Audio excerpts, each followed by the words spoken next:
With more on the Prime Minister's appearance, we're now joined by Susan Smith. She is a Liberal commentator, principal with the Blue Sky Strategy Group. Lisa Raitt is a former deputy leader of the Conservative Party. And Kim Wright is an NDP commentator and the principal of Wright Strategies. Hello to the three of you. Hello. Thanks for having us, Michael. Hi. Hey, Michael. So, to have a sitting Prime Minister testify at a public inquiry, it can be obviously very risky. Susan, do you think the Prime Minister helped or hurt his cause by appearing? I think he helped it. I mean, when have we last seen a Canadian Prime Minister sit for 7 hours and be grilled by lawyers and come out standing?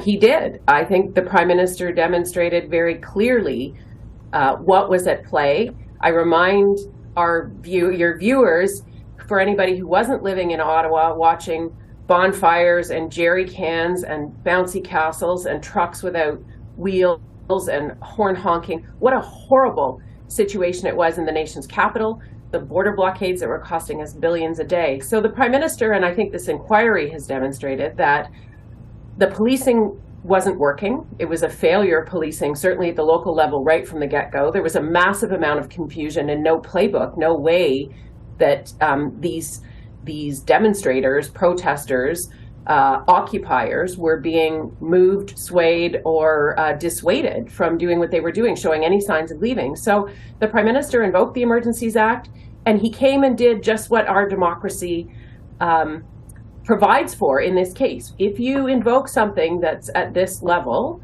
the legislation says you must come and there must be a hearing and there must be a report. And I think by waiving cabinet confidence, by having cabinet members attend, and by the Prime Minister himself standing there, going there and saying, I had to make a leadership decision based on all of the factors, all the evidence, all of the advice, and this is what we did, and guess what? It worked, and nobody got hurt. It was the right thing to do. Lisa, what do you make of the Prime Minister's testimony? His government, as we said, has been criticized for suspending civil liberties with the invocation.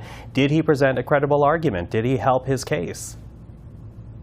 So that's two different questions. Absolutely. I think he helped his case, but his case wasn't about determining if the Emergencies Act was invoked in a proper way. His case was about making the case to the Canadian public that this was the right thing to do. And I think he did very well on that.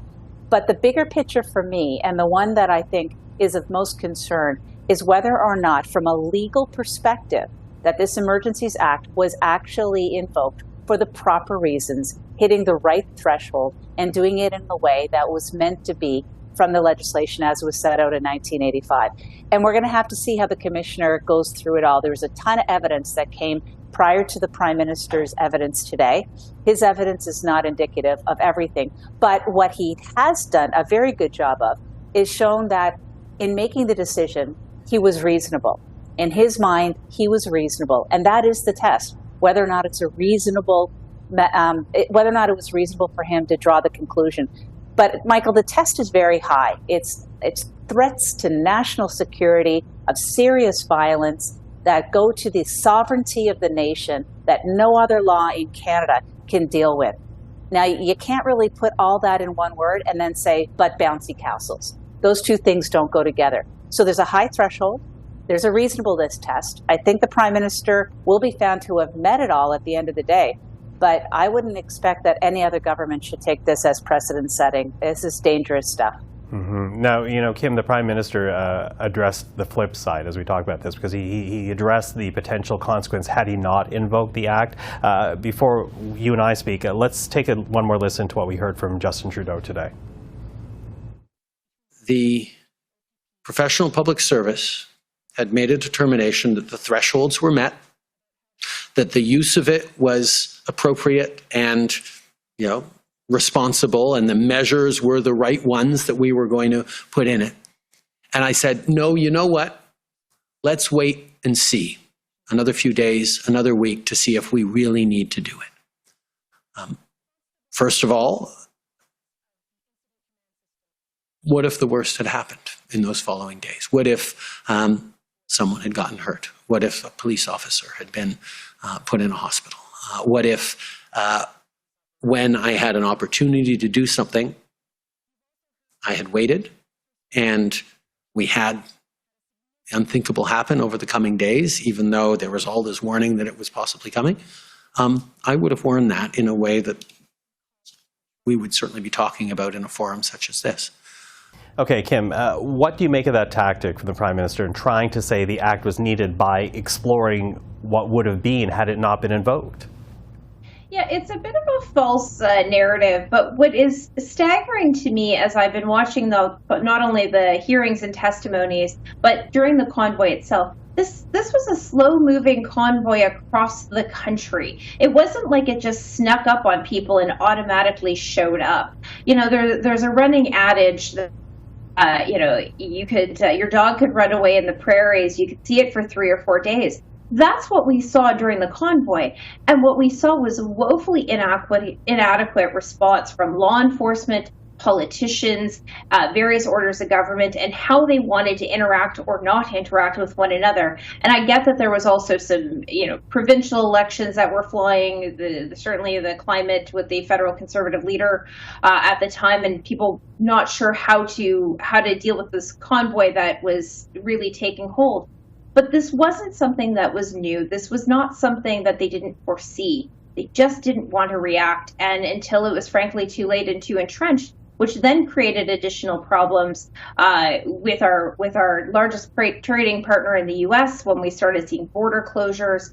This became inevitably a very bad situation that was going to end up requiring extraordinary measures. So to explore the alternative, not worthwhile? Not really. It's a justification later on. Maybe it was a bit of how they thought about it at the time, but from my perspective, this could have been very much avoided in the first place had they taken the convoy as seriously as they were gaining momentum and gaining speed across the country. Mm-hmm. Lisa, I want to pick up on what we heard from the Prime Minister again in that last clip, because you've sat in government, of course, and I'm wondering about whether or not the consideration that he's putting out there, the flip side argument, if you will, does anything to sway a legal argument, and you're making the distinction between political and legal, and the very fact that Trudeau says, Lisa, that the threshold was met. Does any of that sway your opinion? Well, I don't really have an opinion on whether or not they met the threshold. I believe that the Prime Minister feels that the threshold was met and it was reasonable for him to do so. And I think that's what this commission will find.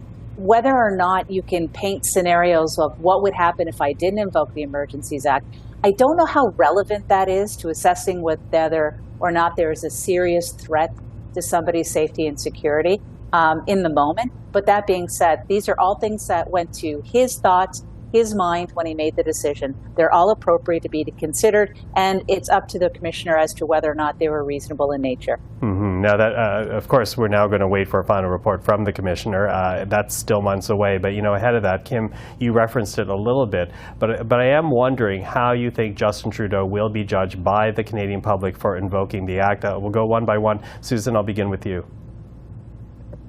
I think when he invoked the Emergencies Act, the public opinion was in favor of it. More than 70% of the Canadian public was supportive of him invoking the act.